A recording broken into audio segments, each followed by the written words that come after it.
Me alegra saludarte tú que estás allí del otro lado de esta pantalla viendo este programa. Ya comenzó Biblia Fácil y como sabes, este es un programa de estudio de la Biblia. Y estoy aquí con Biblia en mano para una vez más permitir que Dios pueda hablarnos a través de su palabra. Y hoy tenemos un tema muy importante. ¿Cómo crecer espiritualmente? ¿Ya te has hecho esta pregunta? ¿Ya te fijaste que pasaron muchos años en tu experiencia cristiana y parece que continúas en el mismo lugar? ¿Qué cosa es lo que tenemos que hacer para experimentar el crecimiento espiritual en nuestra vida? Bienvenido, está comenzando Biblia Fácil. Y como siempre, para poder abrir la palabra de Dios, pedimos su bendición a través de la oración. Vamos a orar. Querido Dios, gracias por darnos esta oportunidad de tener libertad para poder abrir tu palabra. Y estamos invirtiendo este tiempo preciosísimo para poder conocer más de tu verdad. Bendice a aquella persona que está viendo este programa. Puede estar pasando por necesidades, puede tener problemas, puede estar enfrentando luchas, crisis. Abrázalo hoy con tus promesas. Alguien necesita de consuelo, de fortaleza, de esperanza. Por favor, que tu palabra venga para poder curarnos, ayudarnos, levantarnos y para poder mostrarnos el camino de salvación. Entregamos nuestra vida en tus manos y queremos que tu Santo Espíritu sea nuestro Maestro. En el nombre de Jesús. Amén. ¿Cómo crecer espiritualmente? Ese es el tema de hoy. Antes quiero que juntos podamos ver una historia, una experiencia propia que Beatriz tiene para compartir. La experiencia que pasó Beatriz es la experiencia de miles de personas. Muchos se desaniman en el camino, muchos se quedan y no saben cómo avanzar. Y hoy quiero compartir contigo una historia basada en un diálogo real que Jesús tuvo con uno de los líderes del pueblo judío. El libro de Juan capítulo 3 me habla de una conversa muy interesante. En el versículo 1 dice así: había un hombre de los fariseos que se llamaba Nicodemo. Él era un principal entre los judíos. Este vino de noche a Jesús y le dijo: Rabí, sabemos que has venido de Dios como maestro, porque nadie puede hacer estas señales que tú haces si Dios no está con él. Y respondiendo Jesús le dijo: de cierto te digo, el que no nace de nuevo no puede ver el reino de Dios. Y él le dice: ¿cómo un hombre siendo viejo puede nacer de nuevo? ¿Acaso puede entrar por segunda vez en el vientre de su madre? Respondió Jesús: de cierto os digo, el que no naciere de agua y de espíritu no puede entrar en el reino de Dios. Y la conversa continúa, hasta que llega el versículo 16, donde dice: porque de tal manera amó Dios al mundo. Eso lo dijo Jesús en una conversación con un hombre religioso llamado Nicodemo. Préstame atención que hoy tenemos que analizar un asunto muy importante que tiene que ver con nuestra experiencia de vida. Todos los seres humanos, al momento que tenemos un encuentro con Dios, nuestra vida cambia por completo. Cambia nuestra visión, nuestra perspectiva, nuestra forma de vivir, de ver las cosas, etc. El problema es que para muchos el encuentro con Dios no cambia mucho. Hay personas que dicen: bueno, yo sigo siendo el mismo. Estoy yendo para la iglesia 30, 40 años y no cambié nada. Parece que los años pasan, pero no hay ningún cambio. Lo que me llama la atención es que quien va a ver a Jesús es un líder religioso. Es posible que muchos estén escondidos detrás de una máscara de religiosidad. Y solamente Dios puede conocer qué hay detrás de cada sonrisa, de cada rostro y de cada máscara. Este hombre, siendo un conocedor de la Biblia, siendo un conocedor de las Escrituras, siendo un líder religioso, Jesús fue al punto y le dijo: tú necesitas nacer. Tú necesitas un cambio urgente en la vida. Necesitas de un nuevo nacimiento. La pregunta es, ¿cómo es que una persona tiene que nacer de nuevo? Y Jesús le responde y le dice, aquel que no nace de agua y de espíritu no puede ver el reino de los cielos. ¿Qué significa nacer de agua? ¿Y qué significa nacer de espíritu? Hoy vamos a hablar sobre este diálogo tan importante y por qué Jesús vio en un religioso la necesidad de un nuevo nacimiento. ¿Por qué tenía que volver a nacer? Porque para muchos la religión puede ser una simple apariencia, mas no un encuentro real con Dios. Por afuera pueden tener la apariencia religiosa, pero por dentro están muriendo. Estoy hablando para alguien que ya conoce a Jesús. El libro de 2 de Corintios, capítulo 5, versículo 17, me da la evidencia de aquel que realmente nació de nuevo. Dice así, de modo que si alguno está en Cristo, nueva criatura es. Las cosas viejas pasaron y aquí todas son hechas nuevas. Quiere decir, si es que las cosas no son hechas nuevas en tu vida, es porque todavía no has nacido de verdad. ¿Y por qué necesito nacer de nuevo? Nicodemo, por supuesto, que hace la pregunta, ¿cómo un hombre viejo puede entrar nuevamente al vientre de la madre? Jesús no estaba hablando de un nacimiento natural, estaba hablando de un nacimiento espiritual. Y ese nacimiento espiritual tiene que ver con el nacimiento de agua y con el nacimiento del espíritu. Mas, ¿cómo sucede eso? Antes yo quiero decirte algo. Todos los seres humanos necesitamos nacer de nuevo. Y aquí voy a decir algo muy importante. Aquel que solamente nace una vez va a morir 2 veces. Pero aquel que nace 2 veces solo muere una vez. Tú puedes decir, pastor, acaba de confundirme. ¿Qué cosa está hablando? ¿Yo necesito nacer de nuevo? Sí. ¿Por qué? Cada uno elige o nacer 2 veces o morir 2 veces. Déjame explicarte. Todos ya tenemos el nacimiento natural por el cual venimos a la existencia. Todos hemos nacido de mamá. Ese nacimiento, venimos con nuestra naturaleza pecaminosa que solamente nos condena a la muerte. Si tú no naces de nuevo espiritualmente, vas a morir no una vez, sino 2 veces. La primera puede ser hoy, mañana, en este tiempo. Después vas a resucitar y vas a morir eternamente. Pero si tú naces 2 veces, es decir, ya naciste físicamente y naces espiritualmente, solamente vas a morir una vez. ¿Por qué razón? Porque si hoy la muerte te sorprende, un día vas a resucitar y nunca más vas a morir. ¿Te diste cuenta de la importancia del nuevo nacimiento? Entonces tenemos que analizar en qué consiste ese nuevo nacimiento. 2 Corintios 5:17 dice que es nueva criatura aquel que nació de nuevo y todo es hecho nuevo en su vida. Muy bien, vamos a analizar entonces. Para que haya crecimiento espiritual, tiene que haber nacimiento. No hay crecimiento sin nacimiento, es una ley natural de la vida. Tú no puedes decir, yo quiero crecer espiritualmente si no has nacido todavía espiritualmente. Ahora, ¿en qué consiste el nacimiento? Efesios 2:1, el apóstol Pablo dice lo siguiente. Antes, ustedes estaban muertos para Dios, pues hacían mal y vivían en pecado. ¿A qué llama una muerte espiritual el apóstol Pablo? Aquel que vive separado de Dios. Porque Dios es vida y quien vive separado de Dios es un cadáver por dentro.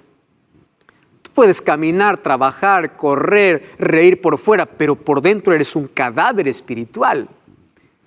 Porque la vida sin Dios es una vida sin sentido, es una vida sin propósito, es una vida vacía y es una vida en muerte en el pecado. Entonces, si estamos muertos cuando no tenemos a Dios en la vida, ¿cómo es que nacemos? Entonces aquí te voy a presentar la manera como el ser humano puede nacer de nuevo para luego hablarte de cómo crecer espiritualmente. Por eso es necesario primero nacer. Y Jesús habló a Nicodemo, el que no naciere de agua y de espíritu no puede ver el reino de Dios. O sea, esto es un asunto de vida o muerte. Esto es un asunto principal. Nuevo nacimiento. Ahora, Santiago capítulo 1, versículo 18. Nos cuenta cómo comienza ese nacimiento. Mira lo que dice. Él, de su voluntad, nos hizo nacer por la palabra de verdad. Me encanta esa expresión. Él nos hizo nacer por la palabra de verdad para que seamos primicias de sus criaturas. ¿Qué cosa es lo que me llama la atención? Uno comienza a nacer cuando empieza a permitir que la palabra de Dios esté sembrada en nuestro corazón. Tú hoy estás permitiendo que esta palabra entre en tu vida. Y esta palabra tiene que nacer en tu vida, tiene que crecer. Y cuando la palabra de Dios se instala en tu vida, tú empiezas un nuevo nacimiento, porque la Biblia te da una nueva visión de la vida. Empiezas a ver las cosas de manera diferente.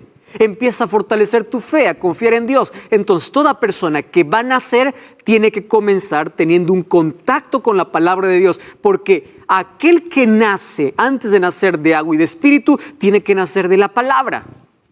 Y aquí dice Santiago 1:18, Él nos hizo nacer por la palabra. Sin embargo, cuando tú naces por la palabra, tienes que tomar decisiones. ¿Cuál es la decisión? Tienes que ser bautizado. El bautismo es el nacimiento por agua. Exactamente. Tú me has acompañado durante toda esta temporada, estás conociendo de Jesús, de la Biblia, y quieres tomar una decisión y dices, está bien, yo entiendo todo, comprendo todo, acepto todo, y tienes que nacer. Porque eso es normal, aquel que nace de la palabra tiene que nacer de agua. ¿Estás comprendiendo? Muy bien. Entonces, el nacimiento de agua es representado por el bautismo. ¿Y qué es el bautismo? El bautismo es el símbolo de nuestra unión con Cristo. ¿Qué significa bautismo? Bautismo viene de la palabra baptizo, que significa sumergir. Tú puedes decir, pastor, yo fui bautizado cuando mis padres me llevaron a 1 año, 2 años, y yo no era consciente, pero fui bautizado. No, eso no es bautismo. Bautismo significa baptizo, que significa sumergir. Hay algunos que en bautismo, al bautismo por aspersión, bautismo por infusión, solamente un poquito de agua en la cabeza, eso no es bautismo. ¿Quieres saber qué cosa es bautismo? Abre tu Biblia. Mateo capítulo 3, versículo 13. Mira, Jesús nos dio el ejemplo del verdadero bautismo. Mateo capítulo 3, versículo 13. Ahí encontramos la siguiente declaración. Vino Jesús a Galilea, de Galilea a Juan, al Jordán, para ser bautizado. Él se oponía diciendo, yo no necesito ser bautizado por ti. Y Jesús le respondió, deja que ahora eso conviene para que cumplamos toda justicia. Jesús fue bautizado y luego subió del agua. Para que él tenga que subir del agua, ha tenido que descender al agua. ¿Qué es cosa de bautismo? Cuando uno es sumergido. Tú puedes decir, no, a mí me bautizaron de otra manera, entonces no es bautismo. Aquello que no es verdadero, no sirve. Esto es bautismo. Puede decir, pastor, pero eso fue Jesús. ¿Usted me puede dar el ejemplo de un ser humano, aparte de Jesús, que fue bautizado igual? Sí, puedo. Vamos al libro de Hechos capítulo 8, versículo 26. Hechos capítulo 8, versículo 26 en adelante. Mira lo que dice. Un ángel le dice a Felipe, anda y ve al sur por el camino que desciende a Gaza, y allí encontró a un etíope que estaba estudiando las escrituras. Y él no entendía. Tú puedes leer todo el texto. Yo te voy a resumir aquí la historia. Y él dice, ¿de quién trata esta escritura que no entiendo? Bueno, ahí le explica, y dice el versículo 36. Yendo por el camino, llegaron a cierta agua, y dijo el eunuco, aquí hay agua, ¿qué impide que sea bautizado? Felipe le dijo, si crees de todo corazón puedes. Y él respondió, creo que Jesucristo es el Hijo de Dios. Mandó parar el carro, descendieron ambos al agua, Felipe y el eunuco, y le bautizó. Y escucha la palabra, y cuando subieron del agua, muy bien, para subir hay que descender. Entonces, ¿cómo es el bautismo bíblico? Por inmersión. ¿Y qué cosa es el bautismo? Es un símbolo. No es que el agua tiene magia, entonces yo me levanto, ahora soy transformado. No, es un símbolo de tu inicio en tu experiencia con Cristo, el símbolo de tu nacimiento, el símbolo público de tu entrega, de tu recomienzo, donde el Espíritu Santo toma posesión de la vida. Y si antes trabajaba de afuera para adentro para convencerte, ahora va a empezar a trabajar de adentro para afuera para transformarte. Eso significa el bautismo. ¿Por qué tienes que ser bautizado? Primero, por una razón. Tiene que ver con el significado. Romanos capítulo 6 dice así, que nosotros al ser bautizados participamos de la muerte y resurrección de Jesús. Porque así como Jesús descendió a la tumba y resucitó, nosotros también somos sepultados en el agua. Aquí está incluso ilustrando cómo es el bautismo. Sepultados y naces para una nueva vida. Esa es la razón que tiene que ver con el significado. ¿Correcto? Número 2. Es una expresión de fe en la muerte y la resurrección de Cristo. Número 3. Es un símbolo de nuestra muerte al pecado y resurrección a una nueva vida. Es un testimonio público de tu compromiso con Cristo. Es un símbolo de entrada para la iglesia. Es un símbolo de la recepción del Espíritu Santo. Me llama la atención lo que dice Hechos capítulo 2. Mira, ve. Hechos capítulo 2, versículo 39. Me encanta ese texto. Dice así. Hechos capítulo 2. Vamos a leer a partir del versículo. Vamos a leer el versículo 37. Al oír se compungieron de corazón, dijeron a Pedro y los otros apóstoles, ¿qué haremos? Y Pedro les dice, arrepentíos y bautícese cada uno de vosotros en el nombre de Jesucristo para perdón de vuestros pecados y recibiréis el don del Espíritu Santo. Es aquí donde tú recibes el Espíritu Santo para empezar el trabajo ahora de adentro hacia afuera. Imagínate qué privilegio en el bautismo. El bautismo es como un matrimonio. Tú amas a una persona y le dices, ¿sabes qué? Yo quiero vivir toda mi vida a tu lado. Entonces el amor, como es público, tiene que demostrarse públicamente. Invitas a la familia, invitas a los amigos y dices, nos vamos a casar. Imagínate que alguien dice, bueno, a mí me gustas, tú eres tan importante para mí, pero yo no quiero casarme contigo. Eso no es amor.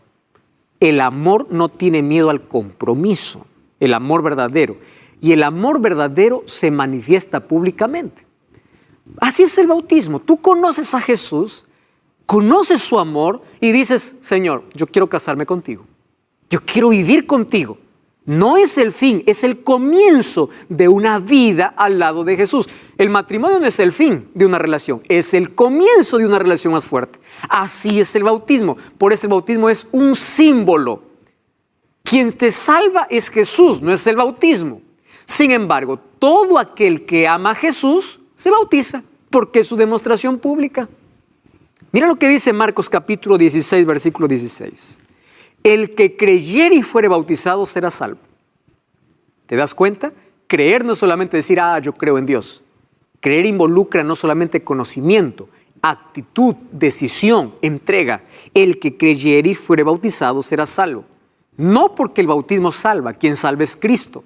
Pero el bautismo es la evidencia de que tú te entregas a Jesús. Públicamente demuestras que Cristo ahora toma control de tu vida. Eso es lo que representa el bautismo.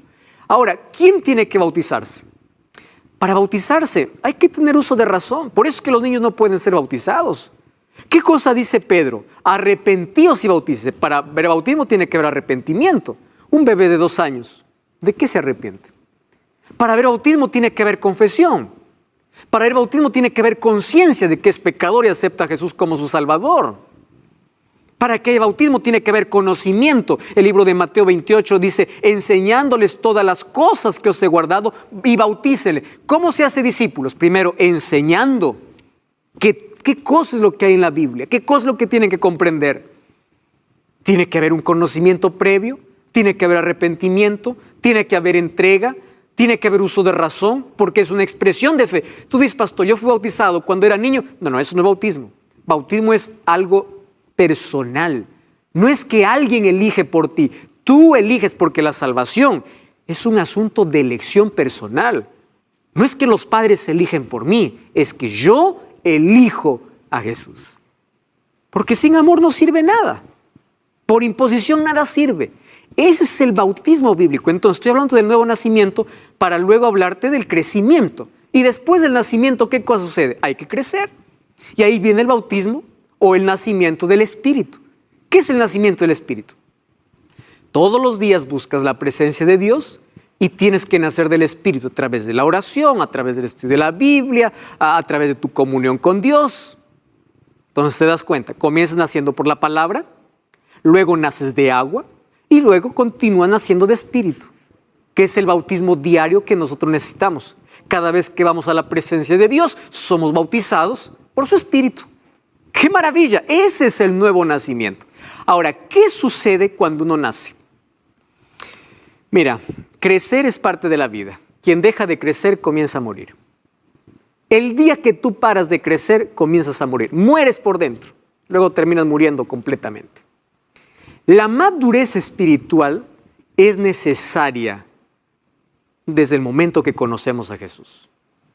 ¿Por qué te explico eso?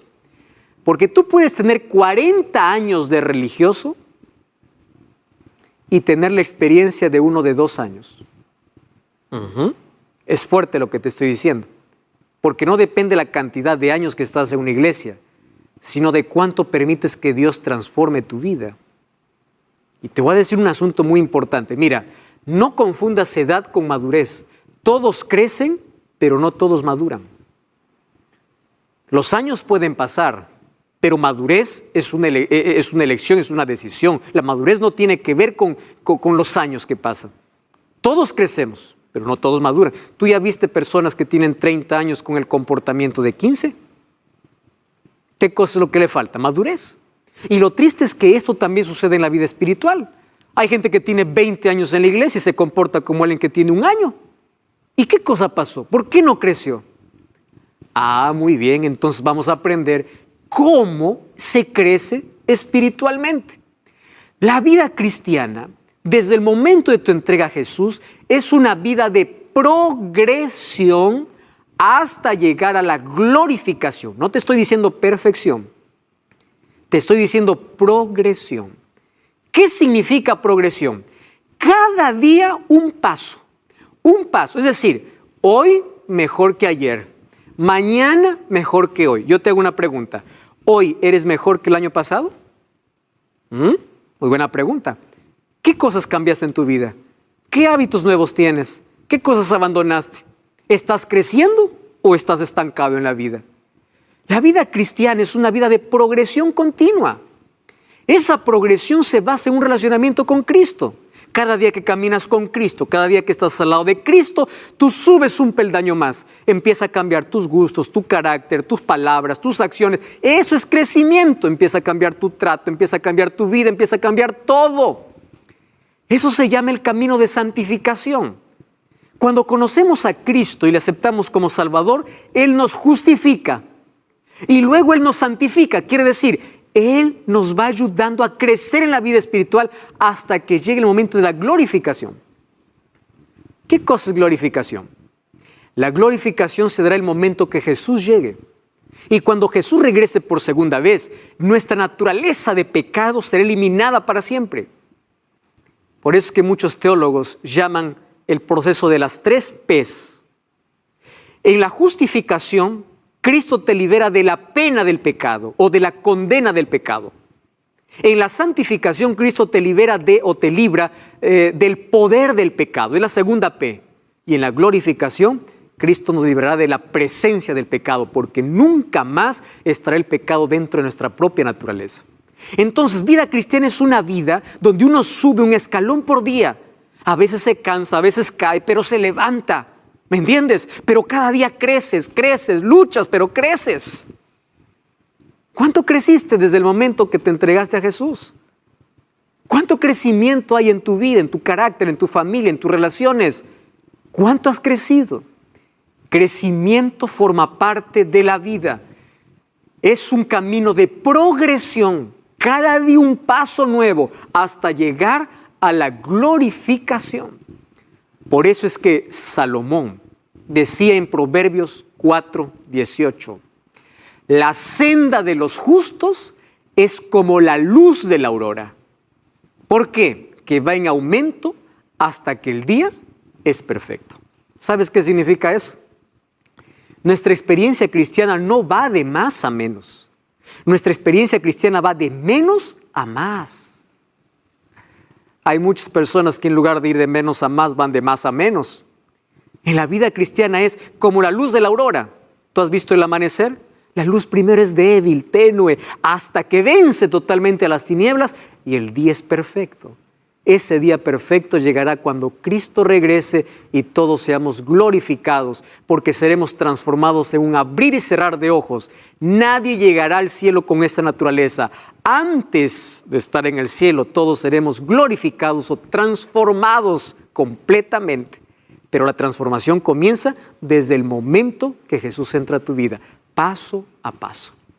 ¿Qué te parece? Eso es crecimiento espiritual. Entonces, ¿quieres saber cómo crecer más espiritualmente? No cambies el canal. Vamos a una breve pausa y ya regresamos. Esto es Biblia Fácil. Y estamos de regreso, esto es Biblia Fácil. Hoy hablando acerca de crecimiento. Y antes de hablar de crecimiento espiritual, tenemos que hablar de nacimiento espiritual. Y yo aquí tengo un material muy especial, preparado con mucho cariño para que tú puedas conocer más sobre cómo crecer espiritualmente. Se trata de la revista Evidencias. Tú puedes ingresar a nuestro sitio web, estudia la Biblia y elegir cómo estudiar este curso. Puedes solicitarlo en físico, digital, o también puedes estudiar un curso bíblico por WhatsApp. No pierdas esta oportunidad. Ingresa a estudialabiblia.com. Hoy hablamos acerca de crecimiento espiritual. Ya vimos cuán importante es el nacimiento, nacer de la palabra, nacer de agua y nacer de espíritu. Ahora el crecimiento. Crecimiento siempre tiene sus cosas, ¿verdad? Cuando el ser humano crece, a veces crece con dolor, con esfuerzo, con disciplina. Hay una frase que dice, sin jardinero no hay jardín. Si tú quieres tener lindas flores, tienes que dar tiempo, tienes que cuidar, tienes que proteger. Entonces así es la vida cristiana. La palabra que nació en tu corazón tiene que estar protegida, tiene que crecer, tiene que dar fruto. Porque si no, puede venir las espinas, puede venir el mal tiempo y pueden arrancar todo esto. Por eso es que muchas personas se quedan medio camino, renuncian a la fe. Y hoy yo quiero mostrarte de qué manera el ser humano crece espiritualmente. ¿Cómo podemos dejar allí lo estático de nuestra vida espiritual y comenzar a avanzar? Te voy a presentar algunas evidencias, que algunas cosas que la Biblia presenta en cuanto a una persona que está creciendo progresivamente, día a día, paso a paso. El asunto es no quedar en el mismo lugar, cada día mejor, cada día más semejante a Cristo. Primer paso, fascinación por un Dios maravilloso. Por allí comienza todo. Si tú no amas a Dios, sin amor nada sirve. Las cosas con Dios por obligación no tienen sentido. Si tú estás yendo a una iglesia, eres obligado, no te sientes bien, haces las cosas sin gusto, eso no agrada a Dios. Préstame atención. El libro de Mateo capítulo 22, versículo 37, dice así. Jesús le dijo, amarás al Señor tu Dios con todo tu corazón, con toda tu alma y con toda tu mente. De nada sirve que hagas lo que hagas en la vida, sacrificios, penitencias, hagas lo que hagas. Si no hay amor por Dios, no sirve. ¿Qué cosa es lo que quiere Dios? Amor. Incluso la obediencia sin amor no sirve. Tú puedes guardar todos los mandamientos y estar perdido, recuerda el joven rico. ¿Qué cosa? Por eso, Dios nos pide una obediencia por amor. Si me amáis, guardad mis mandamientos, no por obligación. Entonces todo nace por esa fascinación de quién es Dios.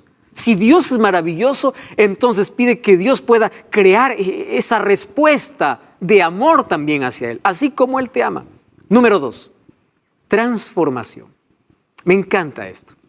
La gracia que salva es la gracia que transforma. La gracia no te deje en la desgracia del pecado. Tú no puedes decir, bueno, soy salvo por gracia, hago lo que quiero, vivo como quiero, soy libre. Pero un momento. La libertad tiene sus límites, si no es libertinaje. ¿Y cuáles son los límites? Dios nos ha dejado en su palabra principios que hay que respetar. Dios nos ha dejado en su palabra su ley que hay que guardar. Eso nos protege de la esclavitud del pecado. Entonces, la gracia transforma nuestra vida. No es que soy solo por gracia, soy libre y hago lo que quiero. No. Eso no es la enseñanza bíblica. Lo que hace la gracia es restaurar la imagen de Dios que ha sido deformada por causa del pecado. ¿Qué cosa es lo que cambia en la vida? El carácter. Y esto es lo que me encanta. Mira, ¿cuándo ocurre eso? Vamos al segundo paso entonces. Mateo capítulo 11, versículo 28, es un llamado que Jesús hace. Mateo capítulo 11, versículo 28. Venid a mí, dice Jehová, o allí dice, venid a mí todos los que estáis trabajados y cargados, y yo os haré descansar.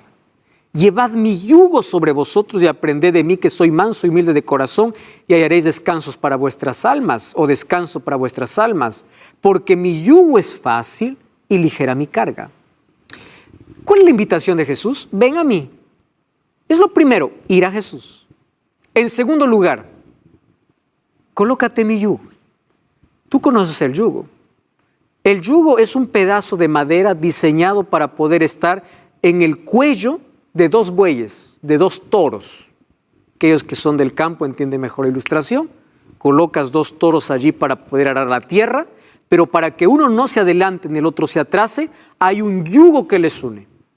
Y por ese yugo ellos pueden dar el mismo paso, paso a paso. Nadie se adelanta, nadie se atrasa, porque aquel que quiere adelantarse no puede porque el yugo le detiene. ¿Y qué ilustración que hace Jesús? Ven a mí, yo voy a cambiar tu carácter, tú vas a ser manso y humilde, porque nuestros mayores problemas de la vida tienen que ver con lo que somos, con nuestro carácter. Entonces, ¿quieres ser manso y humilde de corazón? Colócate mi yugo. ¿Cuál es el yugo? Es ligero, dice. ¿Qué cosa es el yugo? Colocar mi vida en armonía con su palabra. Ese yugo sería su ley que me permite vivir en sintonía con la voluntad de Dios. Y caminemos juntos. No te adelantes, no te atrases. Vamos juntos, paso a paso. Y tú vas a aprender que soy manso y humilde de corazón. ¿Qué invitación que hace Jesús? ¿Qué cosa dice el libro de Filipenses capítulo 1, versículo 6? Mira lo que dice. Filipenses capítulo 1, versículo 6. Me encanta ese texto. Allí dice lo siguiente. Estando persuadido de esto, el que comenzó en vosotros la buena obra la perfeccionará. Dios ya comenzó su obra en ti. Y Él te irá transformando paso a paso. Cuando voy al libro de Primera de Pedro, capítulo 1, versículo 7, yo encuentro que a veces en ese proceso hay dificultades. Primera de Pedro 1:7 dice así, que nuestra fe, versículo 6 comienza diciendo, en lo cual vosotros os alegráis, aunque ahora por un poco de tiempo, si es necesario, tengáis que ser afligidos en diversas pruebas, para que sometida vuestra fe a prueba, mucho más preciosa que el oro, cual aunque perecedero se prueba con fuego. A veces Dios permite las crisis, dificultades en la vida para que nuestro carácter se pula. Dios no te ha prometido librarte del horno de fuego. Él ha prometido estar contigo en medio del horno de fuego. No te ha prometido que tú vas a estar libre de crisis. Él ha prometido estar contigo en las crisis.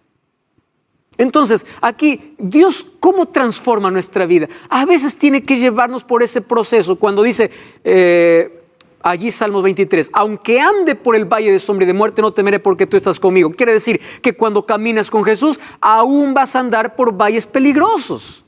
La vida es difícil, pero allí Dios te va a pulir. Allí Dios te va a enseñar la lección más grande. ¿Cuál es la lección más grande que al ser humano le cuesta aprender?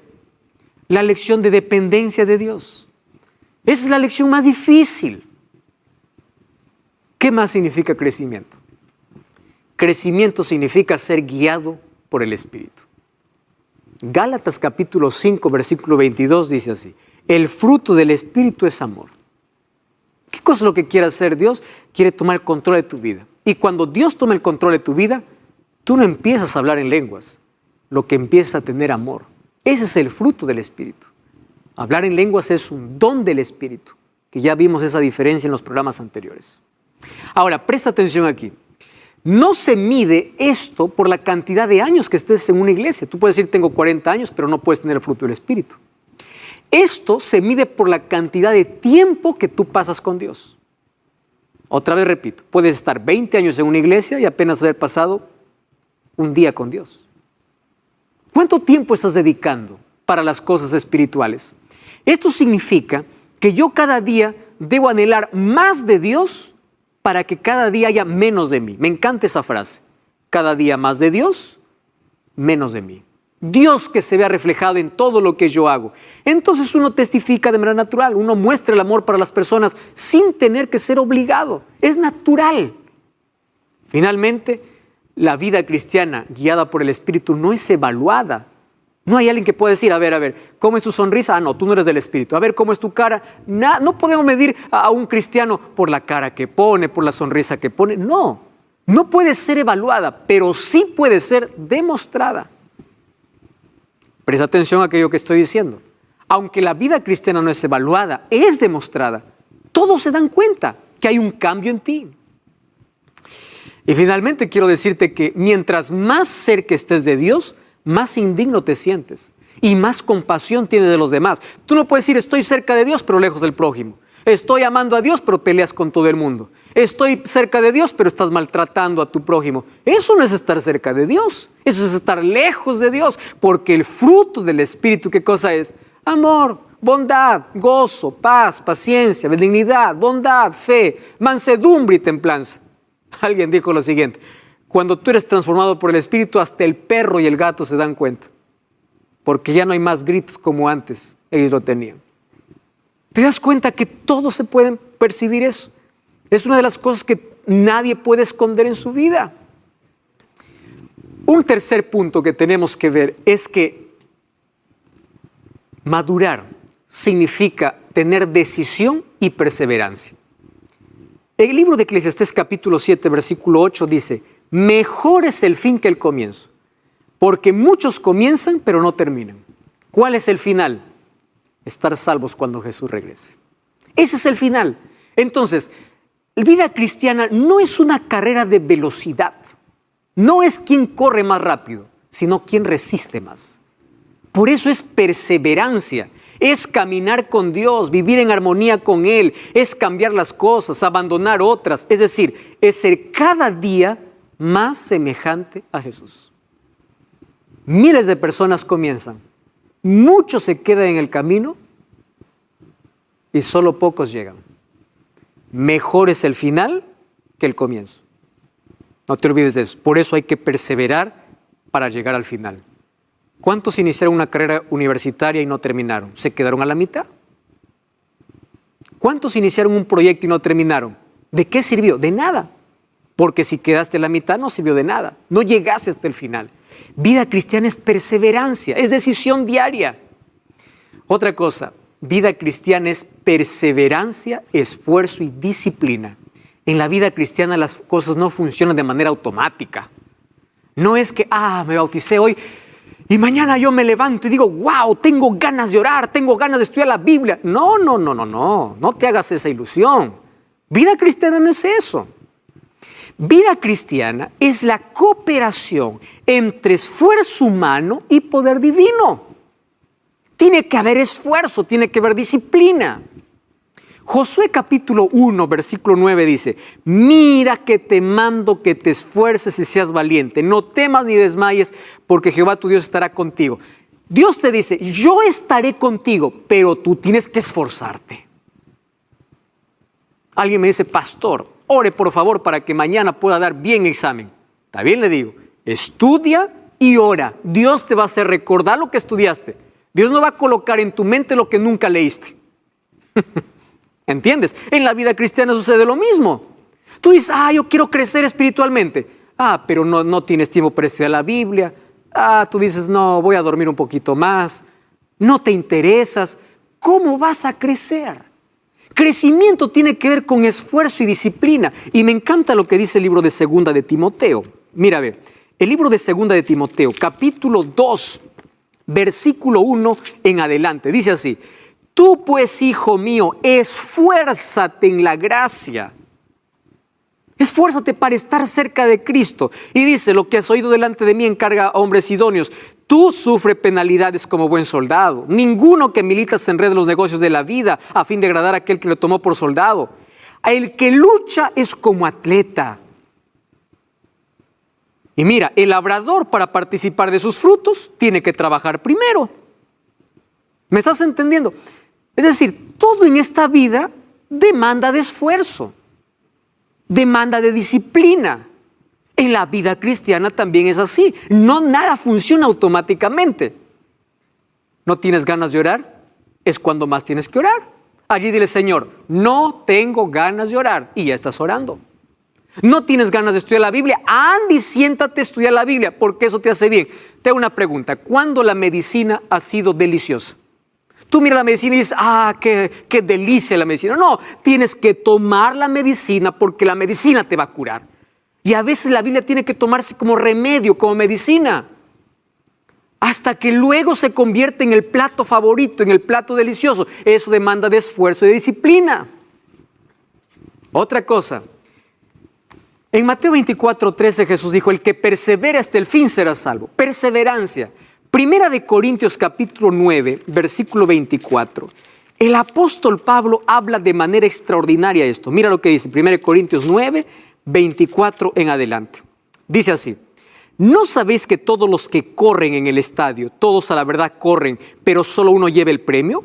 Corred de tal manera que lo obtengáis, y todo aquel que lucha de todo se abstiene. ¡Wow!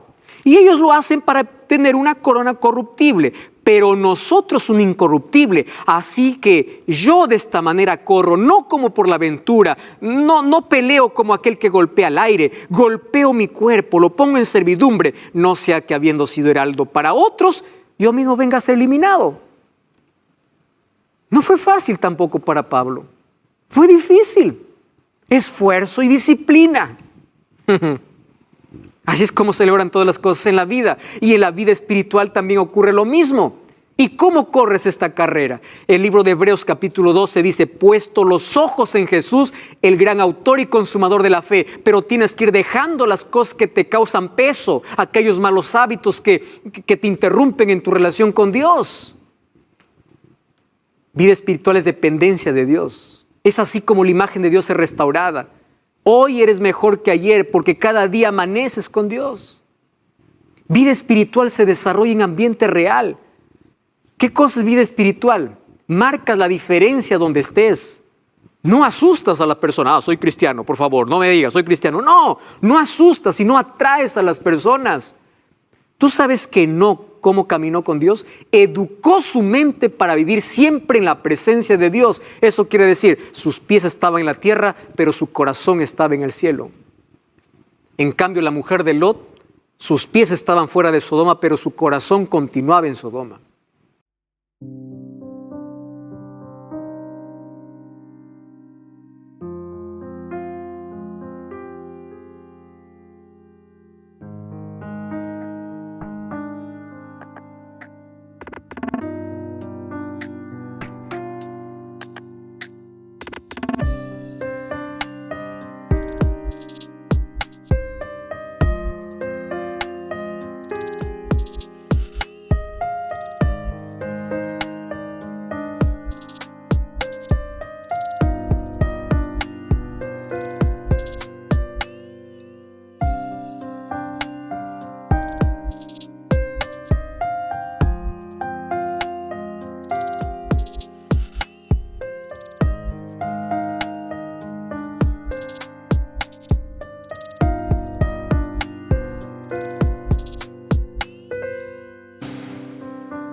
Entonces yo te pregunto, ¿dónde está tu corazón? ¿Dónde está? Vida espiritual produce cambios reales. Cambios reales no son maquillajes superficiales. Cambio real viene de adentro hacia afuera. Cambio superficial viene de afuera hacia adentro. ¿Quieres un cambio real? El cambio tiene que comenzar adentro. Y quiero que entiendas algo. Nadie va al cielo por lo que hizo, sino por lo que permitió que Dios hiciera en su vida. Para ello, tu único trabajo y tu única lucha en la vida es despertarte y correr a la presencia de Dios. No olvides de orar, no olvides de abrir la Biblia. Disciplina, esfuerzo. Aun cuando no tengas deseos, anda en la presencia de Dios. Y Dios va a transformar tu vida, tu carácter. ¿Qué cosa es lo que va a hacer Dios? ¿Recuerdas lo que hizo con Juan, el hijo del trueno? ¿Recuerdas lo que hizo con Pedro? Juan, el hijo del trueno, se convirtió en el discípulo del amor. Pedro, un hombre que hablaba muchas cosas desagradables, se convirtió en predicador. Pablo, de perseguidor a predicador. Eso es lo que hace Dios. Mientras más cerca de Dios, más reflejas el carácter de Dios y más cerca estás de tu prójimo. ¿Qué más es vida espiritual? Crecimiento en la vida espiritual. Es personal y única. Jesús contó la parábola de las 10 vírgenes para decir lo siguiente: el aceite que representa el Espíritu no se puede comprar, ni vender, ni alquilar. Cuando las 5 vírgenes insensatas le dijeron, danos de tu aceite, le dijeron, para que no nos falta, vayan a comprar. Es decir, la vida espiritual es personal. La vida espiritual de tu padre es de tu padre. La vida espiritual de tu madre es de tu madre. Tu vida espiritual es tu vida espiritual. Cada uno se relaciona con Dios, es única. Y la visión de la vida tiene que cambiar. Vida espiritual crea un espíritu de alabanza. Me encanta esa palabra, espíritu de alabanza. En Salmos 37:4, ¿sabe lo que dice Dios?